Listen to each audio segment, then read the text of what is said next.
العالمين والصلاة والسلام على أشرف الأنبياء والمرسلين ربنا ظلمنا أنفسنا وإن لم تغفر لنا وترحمنا لنكونن من الخاسرين ربنا لا تزغ قلوبنا بعد إذ هديتنا وهب لنا من لدنك رحمة إنك أنت الوهاب ربنا إنك جامع الناس ليوم لا ريب فيه إن الله لا يخلف الميعاد ربنا إننا سمعنا مناديا ينادي للإيمان أن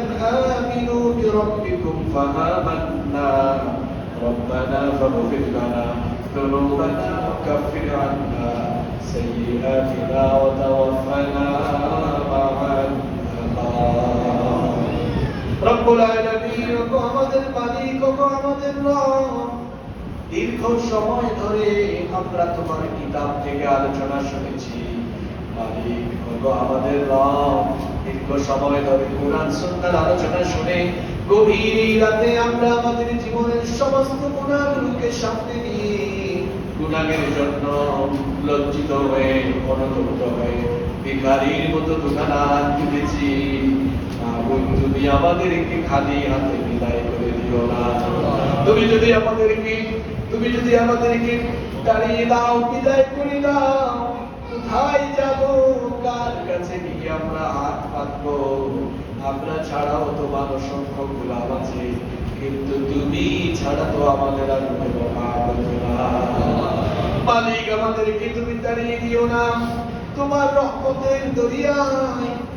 রহমতের দরিয়ার দিকে লক্ষ্য করে আমাদের দিকে মায়ার নজরে থাকা আমরা জীবনে এত গুনাহ করেছি চক্ষু বন্ধ করে যখন অতীতের গুনাহ নিয়ে চিন্তা করি তখন জাহান্নামের ভয়ে কলিজাটা কেঁপে ওঠে এইগুলার বোঝা নিয়ে যদি আমরা কবরে যাই কবরের মাটি আমাদের সাথে ভালো আচরণ করবে না জানি না কোন দিন জানি কবরের পাশে মারা হয়ে যায় এমন তো হতে পারে আজকের এই মোনাজাত আমাদের কারো জন্য জীবনের শেষ মোনাজাত হয়ে যেতে পারে আর কোনোদিন এভাবে গুনাহ মাফের সুযোগ নাও পেতে পারি গো আল্লাহ মালিক এটাই যদি জীবনের শেষ সুযোগ হয়ে যায় আর যদি আমাদের গুনাহগুলো বাকি থেকে যায় তাহলে কবরে গিয়ে জাহান্নামের আগুনের আযাব ছাড়া কিছু হবে না মালিক আমরা এই মাটির তৈরি দুর্বল শরীর নিয়ে আগুনের তৈরি জাহান্নামে ফুটতে পারবো না গো আল্লাহ সেজন্য আমরা আমাদের গুনাহের জন্য অনুতপ্ত হয়ে ভিক্ষুকের মতো দোকানে হাত তুলেছি মালিক আমাদের ভিক্ষার হাত থেকে তোমার কিন্তু দয়া লাগে না আমাদের ভিক্ষার হাত তুমি ফিরিয়ে দিও না আমরা জানি আমাদের গুনার পরিমাণ অনেক বেশি কিন্তু এটাও তো আমরা জানি আমাদের গুনাহের চাইতে তোমার দয়ার পরিমাণ কোটি কোটি গুণে বেশি তোমার গাফফার নামের খাতিরে আমরা জীবনে ছোট বড় জানা অজানা যত গুনাহ করেছি দয়া করে সব গুনাহ তুমি মাফ করে দাও রব্বুল আলামিন আমাদেরকে গুনাহ থেকে বেঁচে থাকার তৌফিক দাও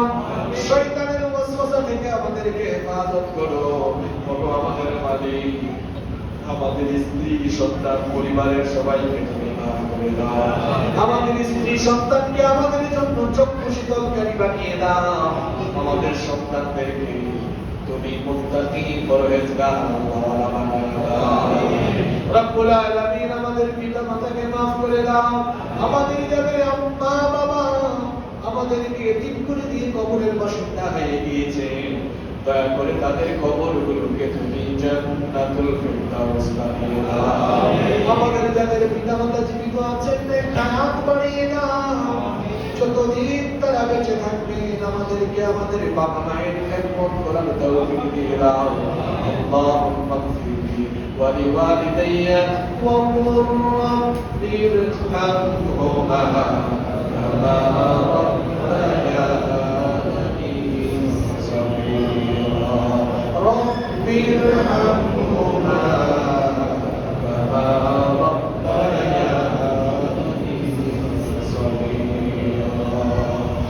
রব্বুল আলামিন আমাদের আত্মীয় স্বজন যারা কবরে চলে গিয়েছেন তাদেরকে মাফ করে দাও।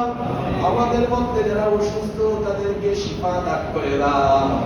আমাদের অভাব অনটন দূর করে দাও।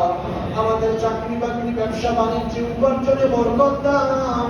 আমাদের সকল প্রকার দারিদ্রতা তুমি দূর করে দাও।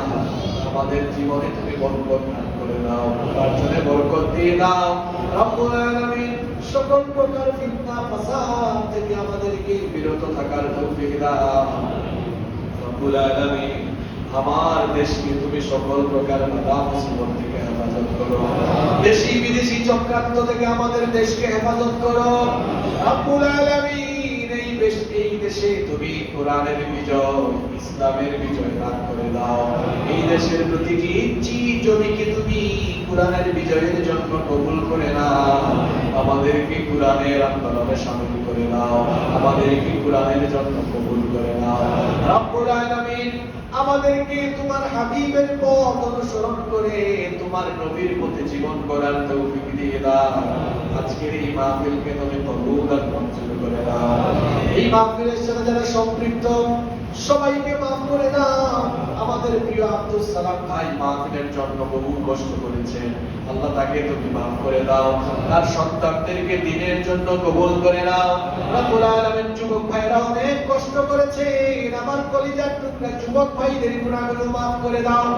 কলিজার টুকরা যুবক ভাইদেরকে নামাজি বানিয়ে দাও, পরহেজগার বানিয়ে দাও, দিনদার মুত্তাকি হওয়ার তৌফিক দান করে দাও। রব্বি করিম আখিরি করিয়া তোমার কাছে গো আল্লাহ, আমরা তো গুনাহগার, শয়তানের দুগায় গুনাহ করে ফেলে আমাদের পাপের কারণে বেজার হয়ে রাগ করে তুমি প্রাকৃতিক দুর্যোগ দিয়ে আমাদেরকে তুমি পরীক্ষা করে ধ্বংস করে দিও না। সকল প্রকার বালা মুসিবত থেকে আমাদেরকে হেফাজত করো। আমাদের গুনাহের কারণে রাগ করে আমাদেরকে গাড়ির চাকার নিচে ফেলে মর্মান্তিক অ্যাক্সিডেন্টের মাধ্যমে তুমি আমাদের মৃত্যু দিও না। রব্বুল আলামিন গুনাহের কারণে আমাদের উপর বেজার হয়ে রাগ করে আগুনে ফেলে বিল্ডিং চাপা দিয়ে এমন মর্মান্তিক মৃত্যু দিও না। আমাদের পাপের কারণে রাগ করে এমন রোগ এমন ব্যাধি দিও না যে রোগের কোনো চিকিৎসা দুনিয়াতে পাওয়া যায় না। আমাদের পাপের কারণে বেজার হয়ে রাগ করে এমন কোন রোগ দিও না যে রোগের কারণে বিছানা থেকে উঠা যায় না, পেশাব পায়খানা করে বিছানায় গড়াগড়ি করা থাকে, এমন জিল্লতি আর বেইজ্জতির মওত আমাদেরকে দিও না। যতদিন আমাদের হায়াত আছে আমাদেরকে ইজ্জতের সম্মানের হায়াত দাও। মওতের সময় ইজ্জতের মওত নসিব করে দিও। যখন মওতের সময় আসবে, কোরআন তেলাওয়াতের সময়, নামাজ আদায়ের সময়, জুমার রাতে, জুমার দিনে, রমজানের বরকতময় মাসে, তাও যদি নসিবে না হয় তোমার হাবিব জনাবে মুহাম্মদুর রাসূলুল্লাহ সাল্লাল্লাহু আলাইহি ওয়াসাল্লাম এবং তার সাহাবীরা যে মওতের জন্য ব্যাকুল ছিলেন, পাগল পারা ছিলেন, যে মওতের পরে তুমি কোনো হিসাব করো না, বিচারও করো না, বিনা হিসাবে বিনা বিচারে তুমি জান্নাত দিলা, সেই সব চাইতে শ্রেষ্ঠ সম্মানের মর্যাদার শহীদি মওত নসিব করে দিও। আর মরণের সময়, মৃত্যুর সময় জবান থেকে কালিমা নসিব করে দিও। লা ইলাহা ইল্লাল্লাহ